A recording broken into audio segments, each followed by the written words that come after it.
Hello, my name is Jason. Welcome to another video of Fastback Racing. So this is actually the first official 2018 video for this year.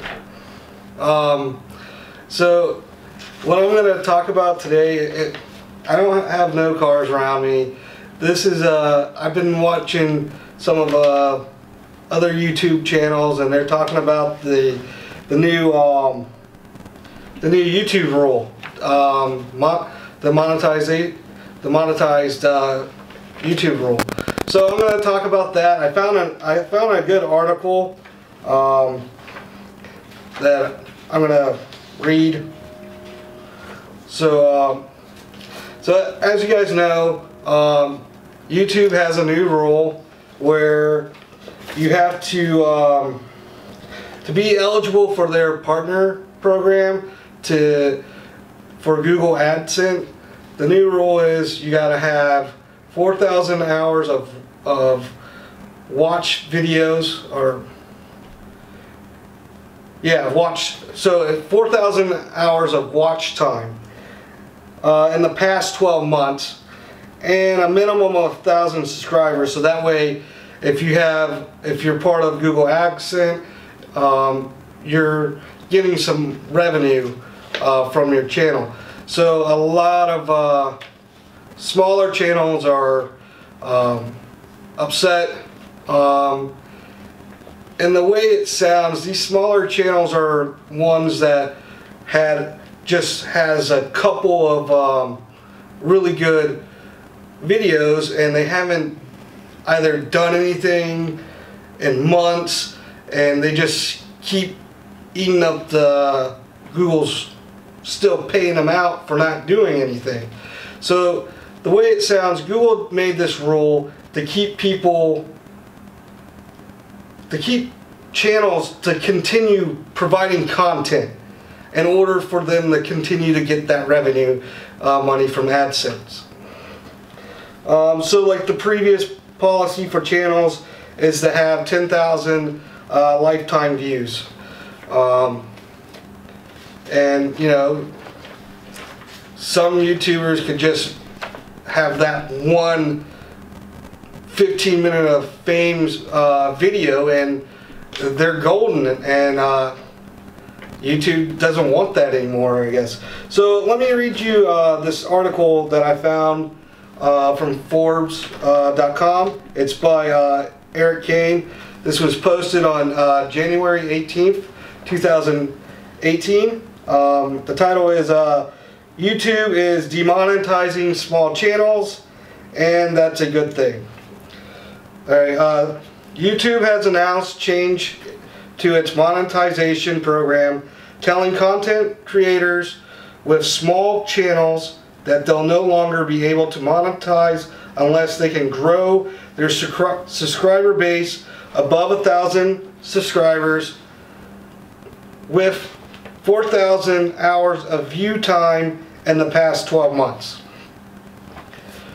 So basically what I said earlier, this is a new benchmark, the previous being a set of 10,000 lifetime views in order to join the YouTube partner program and begin monetizing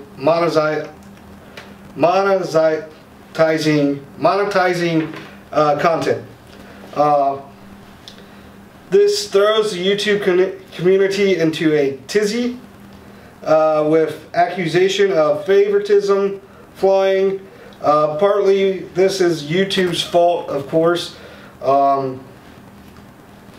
The company, in a blog post, the company states that this is a new measure to ensure that content is up to YouTube community standards, and many have pointed out that very large channels are often just as much to blame for questionable content as their smaller, if more numerous counterparts.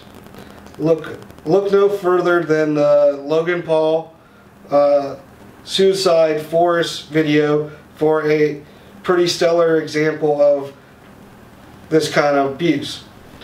or much of Logan Paul's other content for that matter. But I simply cannot find a spark of light, my own inner outrage torch, or any reason to jump on this anti-YouTube bandwagon, pitchfork at the ready. There are many wonderful reasons to shake your fist at YouTube, from its misfiring algorithms to Content ID to the very existence of Logan Paul, but this is not one of them. So he has some bullet points breaking down the issue. So Erik Kain states that I have a very small YouTube channel, just under 4,000 subscribers, that I consider more of a hobby at this point than a serious attempt at making money. In fact, I make so little money from it that I barely even notice. If I had just a quarter of the subscriber or less than I have now, I imagine income would be negligible at best. It's not unreasonable to suggest that prior to making money off one videos, a content creator should have a more substantial subscriber base, if only because this hardly affects these channels to begin with. So there's another bowl. He has like 5 of these. Alright, so perhaps someday I will decide I want to make more money on YouTube, at which point I will want to work harder at it and grow the channel into something that can sustain itself.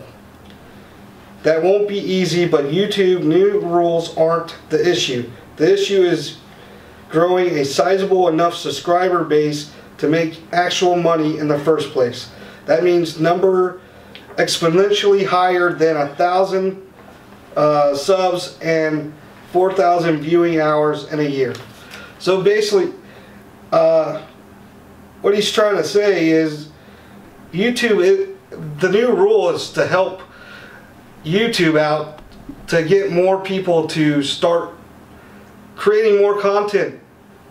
They don't want a channel that just posts something every month and get paid for that. They want someone that's going to work hard and continue to produce content and get and establish himself with a subscriber base. Another bullet point, nor does the policy prevent small channels from growing. In fact, I suggest that when you're just starting out, you avoid monetizing videos entirely. You won't make any real money off of ads anyways, and having ad-free content will integrate you in with potential viewers. This way you can grow your channel and your popularity and eventually get on the partner program. Many content creators with Patreon followings, such as Jim Sterling, and he lists 2 others, don't need to monetize their videos to begin with. And that's a perfect point. I'm not gonna go into, with this new rule, there's no reason for Josh and I, who's behind the camera, for our channel to use AdSense and use Monetize. I mean, we're starting out. I posted 2 videos yesterday, and let's face it, those videos are from October 2017. There was an intro video, and then my first modification to my Mustang, my 2017 Mustang GT. So Josh and I are trying to catch up in a way from what content that we have last year, because we got busy with work.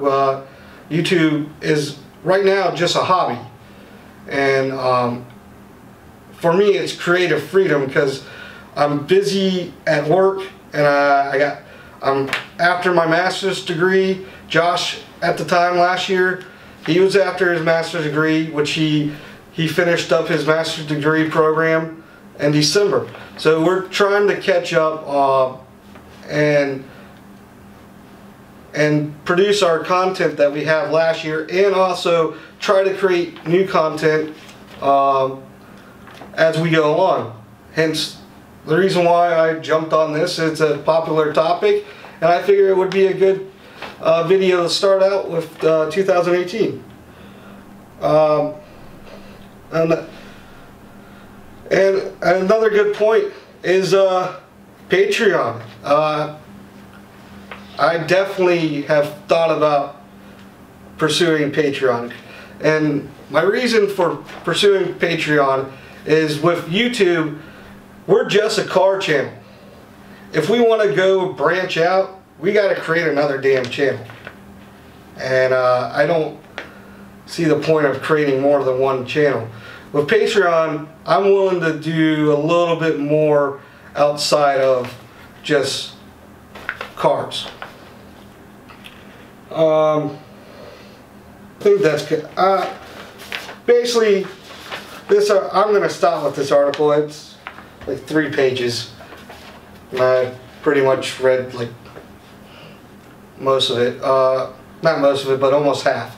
So basically, what Erik Kain is saying, it's kind of a good, it's a good thing. And as for fastback racing starting out, the new rule really doesn't hurt us because we're starting out. We're at the beginning.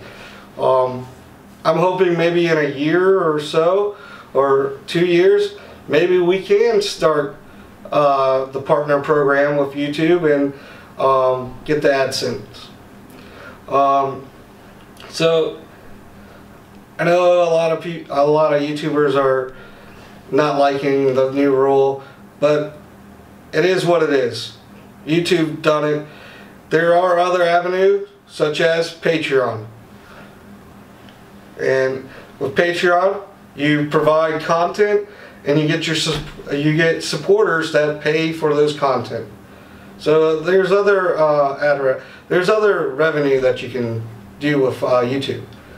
And then lastly, I just want to give an update. Like I said before, recently, Josh and I are trying to catch up with all our content that we have in 2017, and try to put new content as we go along. So stay tuned. Thank you for watching. If you're new to the channel, please subscribe. There's more content on its way.